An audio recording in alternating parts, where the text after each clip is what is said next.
Good morning, everyone. We're going to have our first session with multiple speakers focusing on energy consumption. In practical terms, each of the speakers has about 15 minutes. I will let them know when they are close to the time, and we'll leave all the questions at the end after the 4 presentations. In our first session, we're looking at energy efficiency, starting from the basis, energy consumption. And we have today a series of interesting contributions, both empirical and theoretical, looking at all the different drivers of energy consumption and the possibilities, the opportunities for improving energy efficiency. So we shall look at industrial consumers as well as residential domestic, and a variety of different drivers for consumption, both from the point of view of financial considerations, but also social and environmental awareness. So I'm looking forward to a series of very interesting and stimulating contributions. We have changed the presentation order slightly, so we will start by looking at industrial electricity consumption or energy consumption with the contribution of Dr. Trujillo-Baute. Okay, thank you very much. Good morning. So I'm going to be presenting this work in progress, evaluating the consumption of energy patterns in the industrial sector. This is research that is being developed within the framework of a wider research project entitled The Challenge of Climate Change, Policies for the Energy Transition, which is financed by a Recercaxa project. And the aim of this larger project is to analyze the energy efficiency in the industrial sector in Catalonia, and with the aim of increasing the knowledge on the effect of climate and energy policy on the industrial sector performance. So within that context, the specific research that I'm going to present is devoted, or is very relevant, because it is focusing on trying to understand the energy consumption patterns in the industrial sector, and that is an essential element to try to design adequate policies for the future energy efficiency, to increase the energy efficiency in the future. So we look at the industrial sector because this is the largest greenhouse gas emitter in global terms, accounting for over 40% of the global emissions. And so we need to develop some effort to try to decrease emissions from these sectors. And to do that, we need to design and evaluate the policies that we are implementing nowadays in order to implement better policies in the future. And an example of that type of policies is the EU ETS, which is the case that I'm going to analyze. I'm going to do this analysis in the case or in the context of Catalonia, and we focus on Catalonia because in the industrial sector in Catalonia, because this sector represents around 20% of the region GDP, so it's relevant in overall economic terms, and also because it's responsible for 45% of the total greenhouse gas emissions and about 50% of the energy consumption.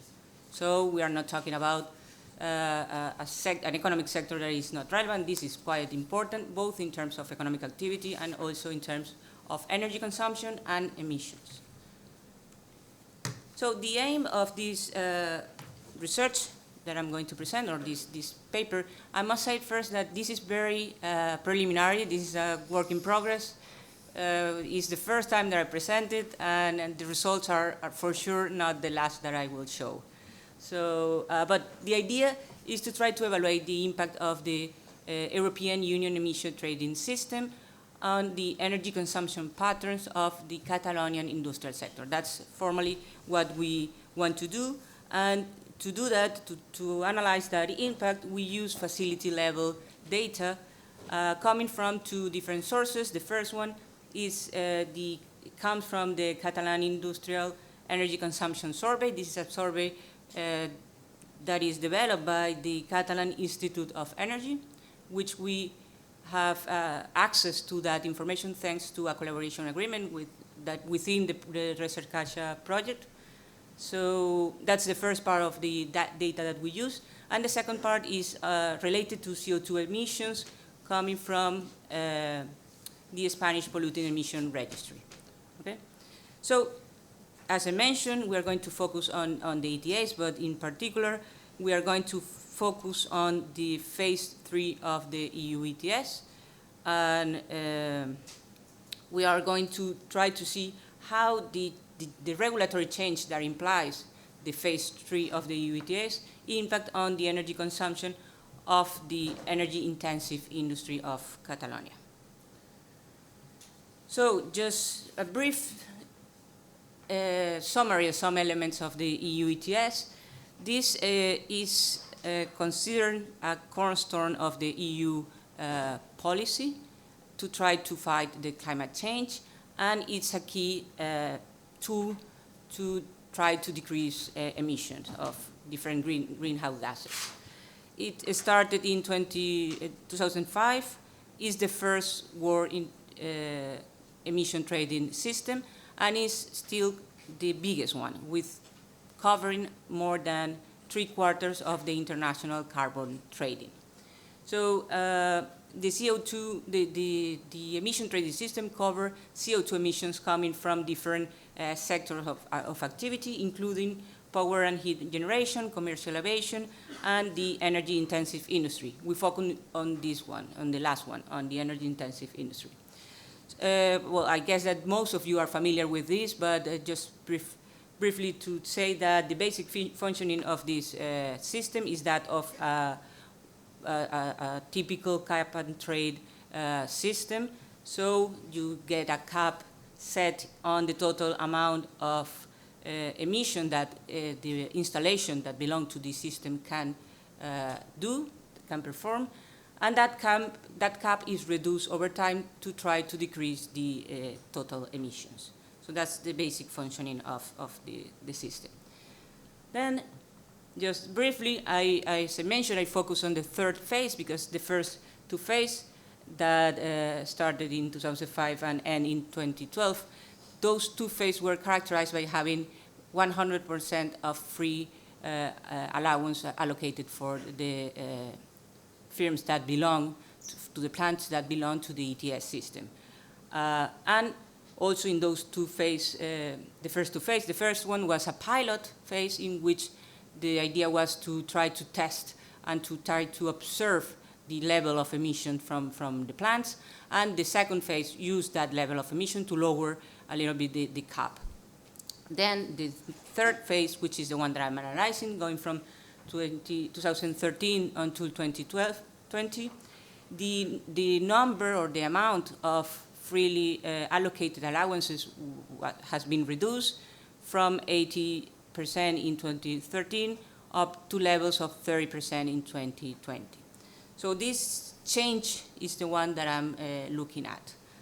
And you can see that transformation from phase 2 to phase 3 as a clear cut in the freely allocated allowances, as is observed here with the information on the evolution of all the total freely allocated allowances in the EU ETS. This is total EU ETS, not just Spain. So here we have the evolution, and the vertical line here represents the change from phase 2 to phase 3, and is easily observable that there is a break, no, in the amount of freely allocated allowances. Actually, in that year, you can see that in 2013, the number of freely allocated allowances were half of those allocated in the year before. So that change is massive, is very important. And that's the one that we exploit. We do that using a very rich data set which as I mentioned, come from 2 different sources. The first part of the dataset is, it has information on energy consumption.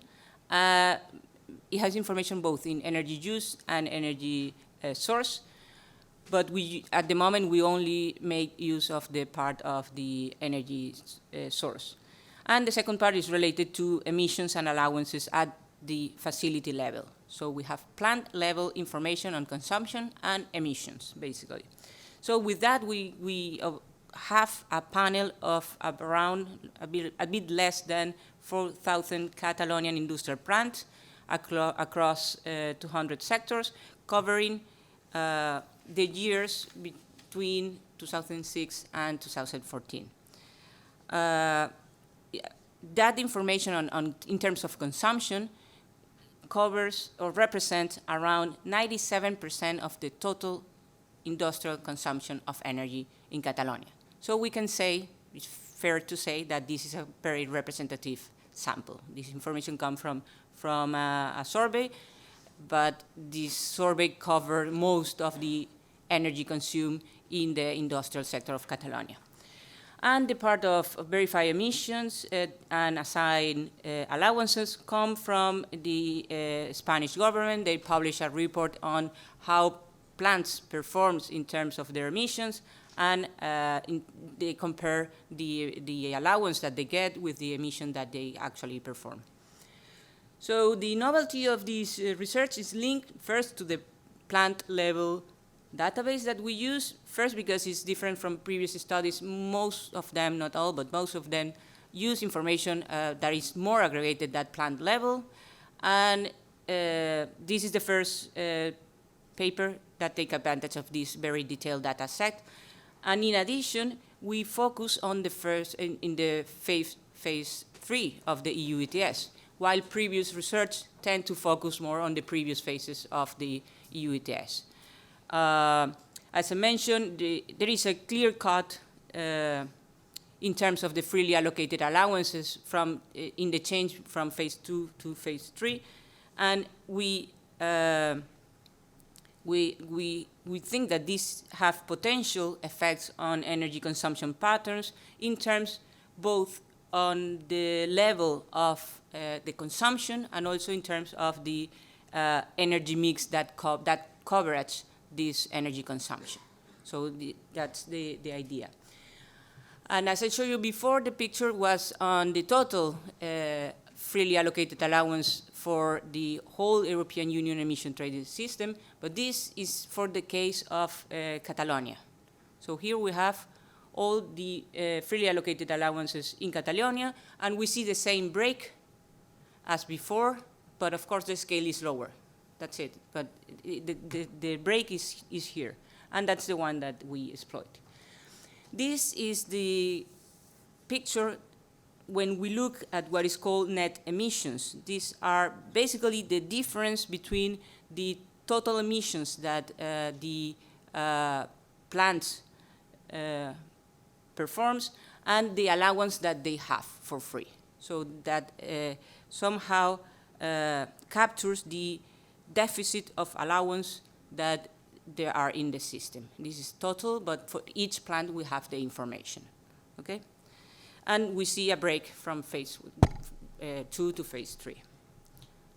Now, if we look at consumption, here we have the average information for ETS and non-ETS plants. And in blue, dark blue is the consumption, the average consumption for ETS plants, and in dash red, we have the information of non-ETS plants. But if we go inside each of these, and we split, in this case, the non-ETS plants in terms of the different sources that cover this consumption, we have that the proportion of consumption from electricity is relatively stable. It's around 65% in non-ETS plants. Then the consumption coming from natural gas is around 20%, 22%, and the consumption coming from more pollutant sources are around between 17 and 13%. It's decreasing, a little bit decreasing, but not so much. Okay? And the picture changed a lot if we look at the information on the plants that belong to the ETS system. Ooh, I have 3 minutes, and I just show part of the data. So the idea here is that the mix is very different. Now we have a very high proportion of the energy provided by natural gas, with an increasing share of electricity, an important increase in the share of electricity, and with an important corresponding decrease in the share of more pollutant sources. So ETS plants, in the ETS plants, there is a switch between electricity and more pollutant sources. This is the sets of regression that I wanted to show you, but I'm not sure I will. But the idea is that we estimate 2 sets of different regressions to test the effect on consumption coming from the fact that plants belong to ETS system, and the fact that the system is or not in the phase 3, the combination of both effects, and then the share of different sources. So the idea is to test that with different methods, different type of effects. And here we have the first results. We run 2 sets of estimation, one for all the samples and just one for only ETS plants. But let's keep it simple. Let's focus in this set of results. What we have here is that ETS plants tend to consume more energy than non-ETS plants. That's the first result. The second result is that during this third phase of the EU ETS, the consumption is lower than during the previous phases, and that the combination of those is even stronger, meaning that the effect of the third phase is higher for ETS plants than for non-ETS plants. So the decrease in consumption is stronger for plants that belong to the ETS system. And then we have 2 results in terms of the share of electricity and natural gas. The first is in terms of the electricity. It's telling us that the higher the proportion of electricity, the lower is the energy consumption of plants. We think that this is potentially linked to efficiency gains in the ETS plants from when they switch to electricity, that switch implies the investment in a new technology, and this implies therefore more efficient equipment at the end. So we think that behind that there is an increase in terms of energy efficiency, and that's why an increase in proportion of electricity implies a decrease in the energy consumption. The results, when you look at the results only for ETS plants, this effect is stronger, and you will see that here in the elasticities. I'm going very fast. I was supposed to take it easy in each step, but I'm trying to go very fast. Okay, the analysis of elasticities coming from the results of estimation tell us that ETS plants consume 58% more electricity more energy than non-ETS plants. That's on average. That also tell us overall that during the phase 3 of the ETS program, all plants consume 2.8 less energy than during the previous phase of the ETS. And this effect was stronger in the case of ETS plants, because during the third phase, these plants consume 44.1% less energy than during the previous phases. Finally, we have that the effect of the share of electricity in the energy consumption is very important, and is more important in the case of the plants that belong to the ETS program. So these are preliminary results. We have plans to progress on this work. The first part is trying to update the data. We were told that we will have that updated data in about a couple of months, so we want to progress there. Then we want to include some additional information that we have not used yet, like the one related to the use of energy that the plants does. Also, we want to try to manage to incorporate somehow an output variable that we have, but it's tricky because it's in different units for each plant and period. So maybe try to create a kind of index that allows us to combine that information with the information of consumption and ultimately proxy the energy efficiency, which is the overall aim of the study. And also to introduce some additional robustness check in order to be sure that the results are quite strong. So far, results are clear, are going in the right direction, but it's very fresh. So that's it. Thank you very much.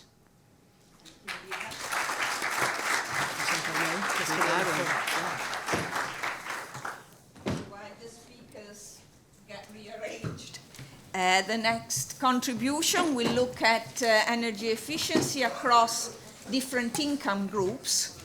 I guess trying to figure out whether higher income consumers are less efficient. I won't reveal the final results. Pablo de Rio, thank you. Okay, well, thanks a lot. Thanks for inviting me to be here. It's a pleasure, of course, and also to join these great researchers. Together with me, I'm doing this work together with Desiderio from the University Rey Juan Carlos in Madrid. So, well, basically, the aim of my presentation, I will go quite fast because we have a very scarce resource.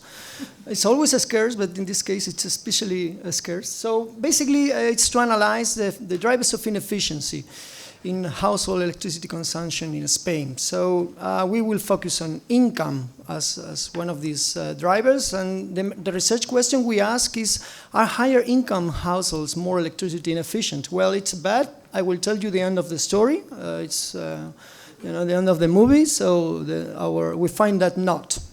So yeah, you already know what we found. You can skip the whole thing, I guess. No, it's okay. So it's a joke. So, okay, well, why is this issue important? Well, we all know that households play a very relevant role in electricity consumption. To give you a couple of data, electricity consumption in the EU by the residential sector represents around 30% of all electricity consumption. So this is quite important. Another data is that electricity demand represent about, it can be as high as electricity demand in the residential sector can be as high as 40% of total electricity energy consumption in Spain, 40%. So I think this is quite important. So, basically we all know that electricity is a crucial thing in our life, but on the other hand, reductions of this demand have been generally defended, both on environmental and security of supply grounds, or use of supply grounds, in order to avoid imports of fossil fuels. So if we know that the inefficiency in electricity consumption has some environmental and socioeconomic consequences which are detrimental, then identifying the drivers of this inefficiency is a research effort that we can carry out. We do not claim that we will be able to identify appropriate policies after my analysis. I'm not sure of that. It will be quite, to say a lot. But our aim is that, this analysis, of course, is deemed to be policy relevant and trying to identify some policy implications from it. So what can we expect on this relation between, on the one hand, income levels, and on the other hand, inefficiency in electricity consumption? Well, we expected that the higher the income level, the higher the probability of being inefficient, basically because then electricity is a very small part of the total budget. So, there is a less incentive to be electricity efficient by higher income households. But on the other hand, higher income households are also the ones that have the greatest possibility to have better houses. This means better insulated houses And so, you know, there's kind of a double-edged sword here. There has been a lot of contributions on electricity demand, on drivers of electricity demand, but up to our knowledge, we do not know so many, at least in the energy efficiency or electricity efficiency area.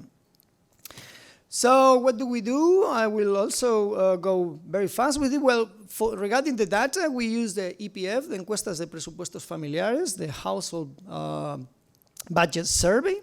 This is a cross-section survey with more than 22,000 households. It contains expenditures on electricity and a wide range of socioeconomic variables at the household level.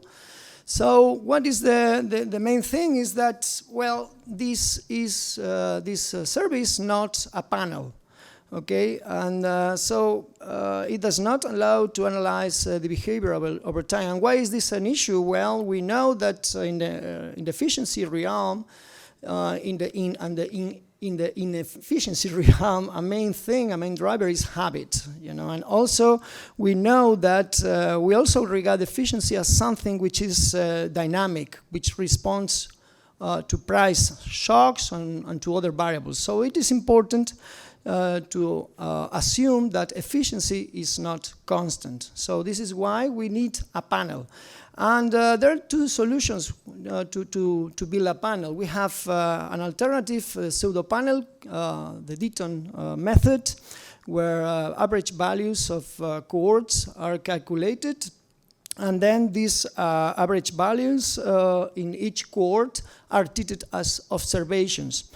Well, this is an alternative we use in this paper. We use a matching with microdata. Okay, the matching of microdata of several years has, well, of course, has one advantage. It is made up of a groupings of households. I mean, it's made up of households instead of groupings of households, and also the design of the different variables does not change over time, which could be the case with, you know, having different types of databases. But of course, everything is not so beautiful, and well, a matching technique has problems. We all know that. We end up not with equal households, but similar households. Okay, and we also lose observations over the time. This is basically our sequential matching procedure that we carry out, where we have a donor wave and we have a donor base. So we merge this through a statistical procedure. In a first stage, we find households with similar features among the donor wave, ST, and the donor base, ST-1. And this leads to a base panel, P, and then we, you know, match this panel with another donor wave, ST-2, and then we end up with another panel, and so on and so forth, and we repeat the process until a desired final size of panels is reached. So the outcome in our analysis for Spain is a match panel of about 125,000 households with during the period 2006-2012. Well, I won't go into the details of this propensity score matching procedure, but it's basically made up of different cross-sections, which are matched, as I said, and well, we match households with lowest distance from each other, you know, so we end up with more similar, again, not equal, but more similar households. We test for the validity of the matching procedures through the Wald test and by testing the null hypothesis that the mean values of two groups do not differ after matching. And our results tell us that well, you know, this panel is acceptable. So once we have this panel of data, what do? We use a method called a stochastic frontier model, not the one proposed by Eigner et al. 1977 initially, but the one by Kaplan, which allows us to handle for endogeneity problems. And well, we define the frontier this is very important, with the most efficient households. Then the distance of the households with respect to the frontier tells us about the inefficiency of the household. So the farther from the frontier, the more inefficient the household is in terms of electricity consumption. We carry out a simultaneous estimation of both a demand and an efficiency factor, instead of following the two-stage estimation procedure, which is not appropriate when we have such a small t, and also because of the biases and other problems. So this is the model where we have E means demand. So the demand depends on the price, on income, and other set of variables. Price is the general price index divided, the general price index, the electricity price index divided by the general price index of the autonomous community in order to capture heterogeneity between regions. And income, we use the expenditure, which is, is commonly considered a good proxy of permanent income. And then regarding the other variables, the explanatory variables, we have those on the right, the number of members of the household, the number of members of hours of sun, the number of days with an average temperature above 18 degrees, whether the household uses electric heating, whether the age of the breadwinner is more than 60 years, whether there are children in the household, and whether the household lives in a single family dwelling. So what we do then is to calculate a stochastic frontier with respect to the data envelopment analysis. This stochastic frontier method has the advantage that we can separate the error term into two terms, the idiosyncratic error term and the so-called inefficient. So U would be this inefficient, and it's mentioned, as I mentioned before, is the deviation of the electricity consumption of the household with respect to the estimated value in the frontier. So the frontier gives this minimum level of energy consumption necessary for households, and then we calculate, analyze, estimate the efficiency equation. In the efficiency equation, we only have three variables. After a lot of testing, it did not converge, and we chose these three. Apart from income, which is our main variable, we test also for the number of rooms and also for the zone in Spain in which the dwelling is located, whether it is the north of Spain or the south. The main results are related to the drivers of electricity demand and efficiency in electricity consumption, and both overall, this means for all households as well as per income quintiles, so income groups. This is for the demand equation. We see, normal things like the price of electricity very, very low, and negative, of course. The price affects negatively, and these are significant. It is a normal good. Electric heating affecting the higher electricity demand. Other variables are not significant. Single family dwellings positively influence the electricity demand, and also the temperature bias, which means that the higher the temperature above 18 degrees, the higher the electricity consumption. And then regarding the efficiency equation, we note that expenditure per capita, this means income, is not significant, and the number of rooms on the north zone are. This means that the greater the number of rooms, the greater the efficiency of the house. Take into account the ceteris paribus. This means that holding the size of the dwelling constant. And also dwellings, households in the north, mostly referring to the north coast of Spain, are more efficient in electricity consumption, probably because they do not have to use air conditioning. So in order to test for the existence of non-linearities, this means whether to identify the relation between income and inefficiency has an U-shape or an inverted U-shaped curve, we test this. We identify the efficiency levels per quintile. You can find this in the last, almost last row, where you see this 0.90, 0.94. This means that the higher the number, the greater is the efficiency. And the lower the number, the lower is the inefficiency. I mean, the higher is the inefficiency. So you can see that there's not a monotonous relationship between income levels and inefficiency. It does something like, a roller coaster, it's like a mountain, very low for the very poor quintiles, quintile 1, and very relatively low for the last quintile, for the richest ones, and then high for the second, the highest for the second and for the fourth. So is this what we expected? Well, not really, but this is what we have. Basically, how can we explain this relationship? Well, we believe that there is several variables affecting this relationship. It's not only income, but it's also education levels.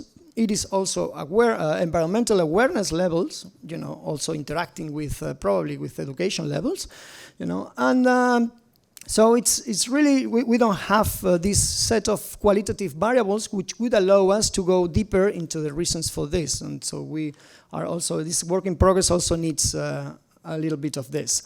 Also, houses with more rooms and those located in the north of Spain are more efficient. I explained this for the region, but what about the number of rooms? Why are houses with more rooms more efficient? Well, maybe this means that you can, segment the electricity consumption, and there is not a race to the bottom, to the top in terms of this electricity consumption.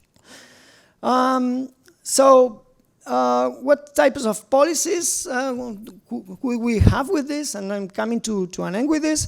Well, basically, this would mean that for the least efficient households, the Q3, this would probably be more responsive to price changes. Okay. But what about the inefficiency for the richest guys? This could be quite price unresponsive, right? But what do we do with them? What other alternatives do we have but prices? Of course, I also, as Andreas mentioned before, I love prices as an economist, but probably this doesn't work so well with for different set of income groups. I don't know. Maybe you can comment also on that. For the very, very poor guys, what can we do? This, you can put the price up very, very high, and they will still keep on being inefficient. So maybe you need some type of building a standard. There is already one, but this goes into the difficult topic of energy poverty, which I would not like to address here, and this thing is also very important. Further research, only one thing I think it's important to include habit in the following versions of this paper. This is extremely important, and also we have assumed that the different drivers are isolated from each other, while in reality they kind of interact, right? So it's this, this interaction is also very important. For example, households, richer households have better houses. So this is not as simple as having them isolated. Well, this is it, and well, thanks a lot.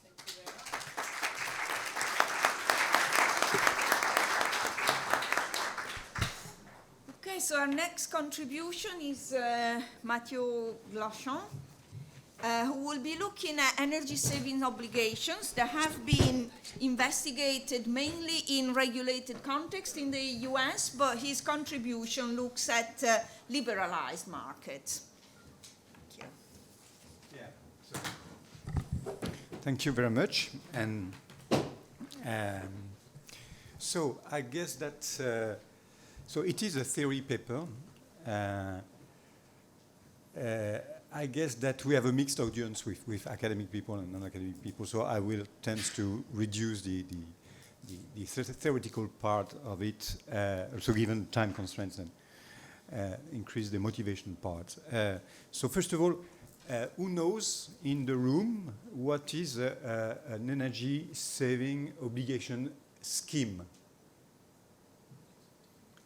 Nobody. What is a white certificate? Nobody. Okay. So I guess this is one reason. You need a couple more minutes then.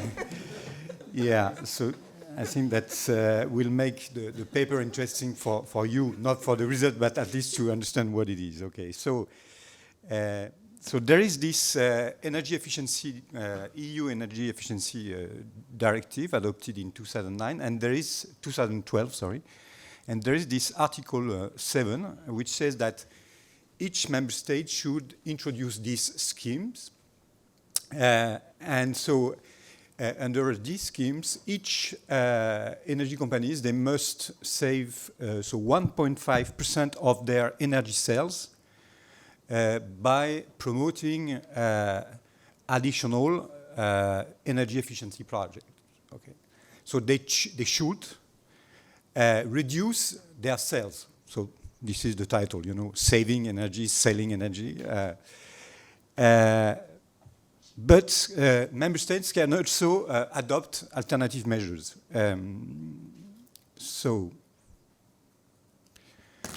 In fact, when we look at the implementation of this directive, you have 15 member states that have adopted this type of approach.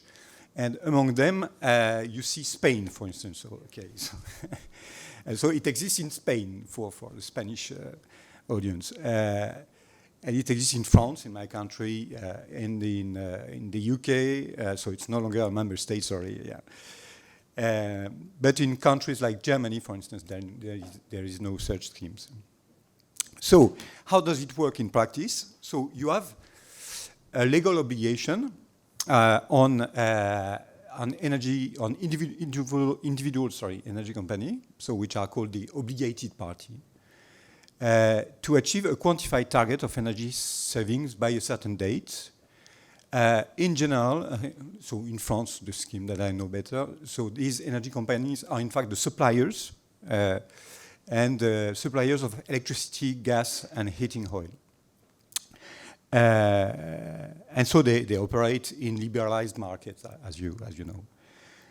In general, this target is proportional to their historical sales.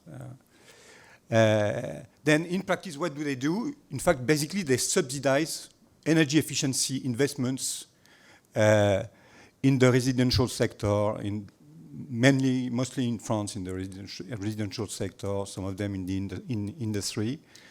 So basically they pay guys to invest in energy efficiency that will reduce their consumptions of energy that they sell. And then these energy saving, these individual energy saving investments, they are certified using standard calculations which calculate the amount of energy which is saved. And these certificates, so energy efficiency certificates, are used by the obligated parties to justify the compliance with their target. Okay? So other name for that, white certificate utility energy efficiency programs in the US, energy efficiency resource standards in the US. So in fact, the scheme is a bit more complex in many countries, and my country is maybe the most complex scheme. You know. First, obligated firms, they can achieve energy savings anywhere, and so not only in their customer bases. Okay. First of all, first thing, like what we call in the paper external compliance. Second, they can also not subsidize investments, but purchase certificates that have been produced by other actors, so other obligated parties, or even non-obligated parties, which are not covered, so which have no legal obligations, but which can subsidize investments and then submit the proofs of these investments to the governmental body monitoring the scheme, which issue certificates, then they sold to the obligated party. Okay. So it leads to this thing, you know. For instance, in France, it's a complex scheme. Okay. So you have the obligated supplier that can target one, its customers, or two, the competitor's customer. You have this third party, so-called délégataire in French, that can also trigger investments and then sell the certificates to the obligated suppliers. Okay. So, and of course, you have suppliers that obligated supplier that can exchange the certificates on the market. So it's a big thing. Okay, so you do not know that, but it's a big thing. In France, I don't know Spain. I should have revised before coming here.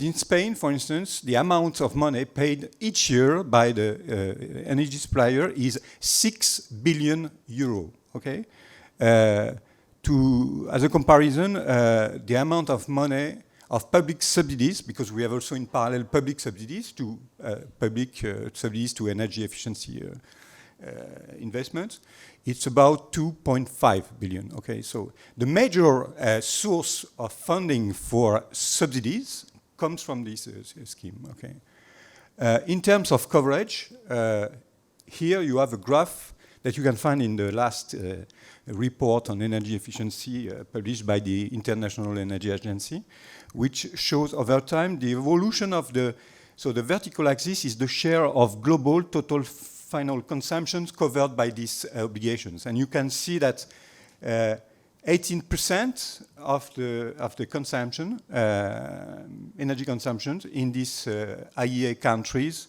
is covered by the scheme. So, I mean, this instrument is something very, very important, and we ignore. We are all, not all, but many of us, we are specialists of these energy efficiency policies, and we are not aware of this policy. You know, it tells something about how research works. Okay. Why asking retailers to reduce their sales? So, you know, it's totally paradoxical, this scheme. Okay, so you have guys which basically their business is to sell electricity, and you ask them to reduce their sales. Okay, so first of all, what is it in fact from the energy user perspective? It's a combination of a subsidy granted by these obligated firms and a pseudo tax, because in fact what do they do, the energy suppliers? Because they pay this 6 billion euros, they increase the energy price. So basically it's a combination of a subsidy and a tax, okay?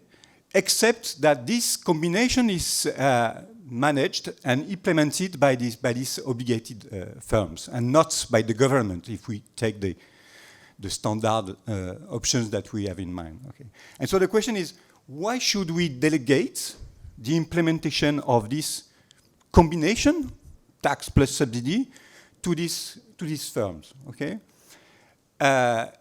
Historically, the main argument was informational.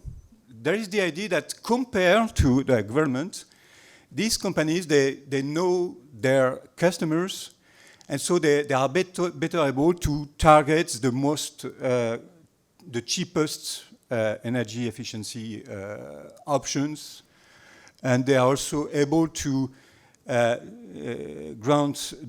to minimize the level of the subsidies, and so to reduce windfall profits for the energy users. So the main argument was informational. In fact, in practice, when you discuss with civil servants, political aspects are also extremely important. So because you have a tax, except that it is not a tax, so it's a strategy which is a bit more subtle than the German strategy. The German strategy consists in saying it's a fixed price. I don't remember the wording, but here it's even less, more opaque, because it's in fact it corresponds to energy price increases So it means that you lower the political risks, which are quite high with taxes, including in my country. You know about yellow vests, etc. You know. And you also, of course, as you outsource the implementation of the policy, you reduce the administrative cost. Okay. So how much time? You've got 5 minutes now. Okay. So what we do? So basically, so it is, to the best of our knowledge, this is the first paper trying to understand the theoretical properties of these economic theoretical properties of this scheme. And so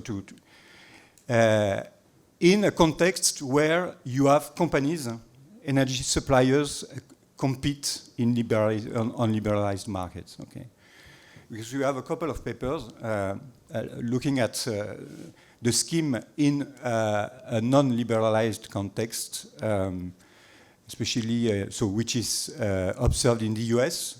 But of course, these papers do not apply to the European context, because one important thing, for instance, is that whether you will, as a company, as an obligated company, whether you will target your customers, so exploiting your informational advantage, or whether you will target other customers, for instance, your competitors' customers. Okay, so this is the type of things that we want to investigate in this paper. And so to investigate this, we, of course, the obvious approach is to develop an industrial organization model. And so with imperfectly competitive markets and with private information owned by the energy suppliers. And so we look at the properties of these things. Okay, so I will not present the model because I have 3 minutes. So what I will explain, so our main argument, so there are several results, and we need to work more to have more results, but the main results is that giving this flexibility, which is to allow companies to subsidize the competitors' customers, which seems for an economist a good idea. Okay? Flexibility, so cost minimization. In fact, it's not so a good idea. Okay? And so I will not present the paper, I will just give you the intuition of this result. So, why is it possibly a bad idea? If you target your customer, you take advantage of these informations that you have about your customers. Okay, so it means that if you target the other customers, you lose this advantage. You do not exploit this. Okay, so you lose a key ingredient that can lead to an efficient scheme. And then, what will you target the competitors' customers? It's simply to avoid losing, to avoid reducing your sale. Okay, you prefer to reduce the sales of your competitor. Okay. The problem is that all companies have these incentives to target the others. Okay, and so it means that in equilibrium, in the Nash equilibrium, we end up with situations where all the companies, instead of targeting their customers, they target the competitors' customers. Okay? You have the story. And so flexibility in a context where market is liberalized can be a very bad idea. And so, yeah, and that's it. And so I would just look at the last slide, the conclusions, to see whether I need to add things. Yeah, it was very long, huh?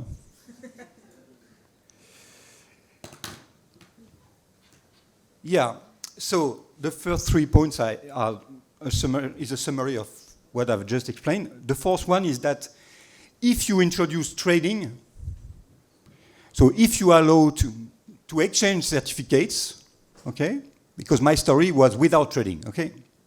You were inducing investments yourself. If you allow trading, it's a good solution, okay? So the second message of this paper is you should introduce trading, which is extremely seldom, okay? To the best of my knowledge, there are 2 countries in Europe with trading, my country and Poland, okay? And then the last question, which is not addressed in the paper, is whether it is more efficient, socially efficient, than public intervention. And here, I think that the main message is again political risks. The main advantage, in fact, contrary to what was said about the scheme, I think that the main advantage of this scheme is simply to avoid political difficulties, which, yeah, and that's it. Thank you very much. Thank you.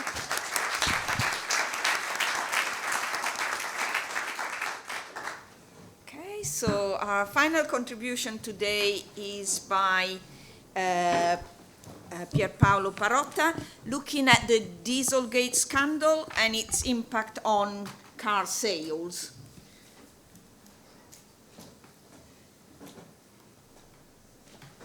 So thank you for inviting me. Thanks to the scientific committee and to the organizers. It's the first time I present here, so I'm very glad. So this is a paper that is very still in progress, so all comments are more than welcome. It's a paper that on which I'm working with other 3 colleagues. Other 2 of them are from, so we are 3 from Lille, 3 different business schools, and then there is one, Davide Sala, who is affiliated with the University of Passau.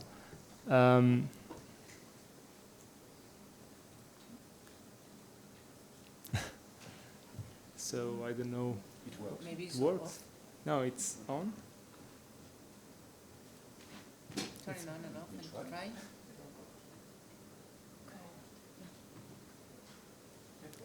Yeah, so that's the outline of the presentation. So I start a bit with a motivating slide. So this is what the current CEO of Volkswagen reported just last January 16th. So he said, you know, Volkswagen needs to accelerate its transformation to avoid to end up like Nokia did with the introduction of the smartphones. I think this is a positive, in a way, it's a positive message. So the fact that new cars should be more sustainable, probably electric, and they may, you know, run for many kilometers. So if we compare this with the let's say statement of the CEO that was in charge just before the scandal arose, so Martin Winterkorn, he said, "I personally am deeply sorry that we have broken the trust of our customers, and so the challenge of the next of his successor and former Porsche CEO was to basically win back the trust." So that's the main motivation of the paper. So we try to understand whether there was an effect of the Dieselgate and how this effect varies across countries and what are the potential sources of this effect. How long this effect lasted, if it was short run or long run, and that's what we try to do. So this is a bit of a timeline. Of course, this refers only to the time horizon we focus on. Let's say that since 2014, so the 1st of May 2014, researchers at the University of West Virginia already found discrepancy between the declared and the actual emission of some diesel models, Volkswagen cars. And then in September 18th, 2015, the US accused, the US EPA accused Volkswagen of dumping diesel emission. Basically, just a few days after that, Volkswagen admitted to have somehow manipulated these car emissions because there was a device that could perceive whether the car was in a test or not, and this way reducing the CO2 emissions. So the rest of the timeline is basically explaining how this evolved also in other countries, the behavior of the solutions or policy of the European Commission, and at the very end in 2017 there was an agreement between Volkswagen and US. So they recognized that they basically they pled guilty for 3 US charges, and they also admit that this kind of cheating dated back to 2006.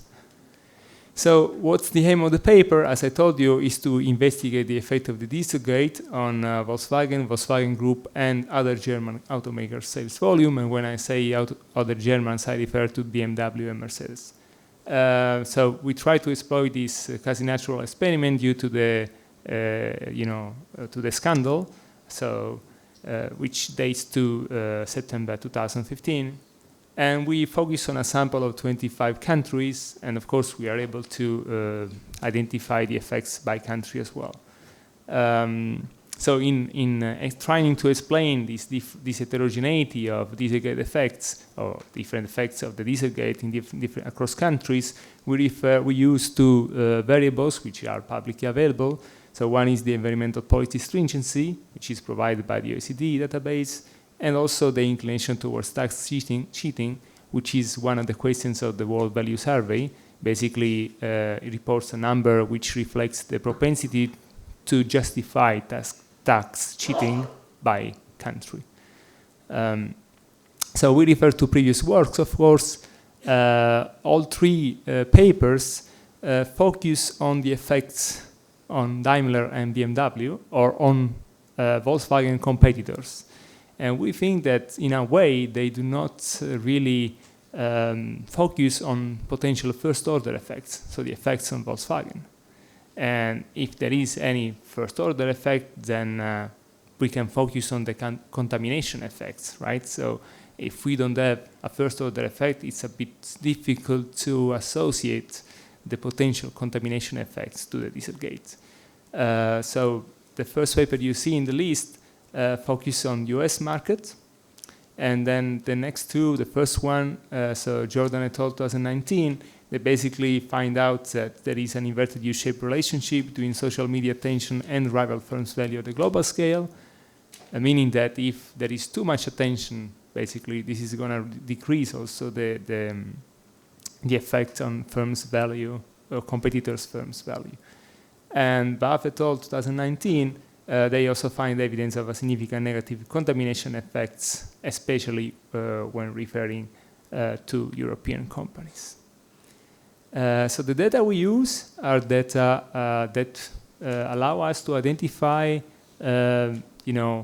monthly the amount of sales per automaker, per segment, per model. So basically, we know each car model and how many cars have been sold in a given month in a given country.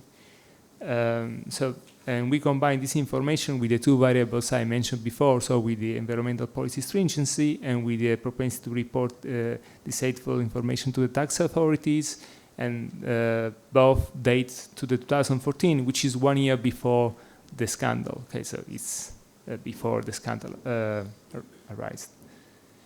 So this is what we observe if we take into account all segments. Okay, so if we pull all the information from all segments, segment A, B, C to the last one, so from the, let's say, the car I can afford to the super SUV car, if you pull all this together, this is what you see. So the red line in the first graph is Volkswagen sales, and the blue line is still keeping the same competitors for all the three graphs.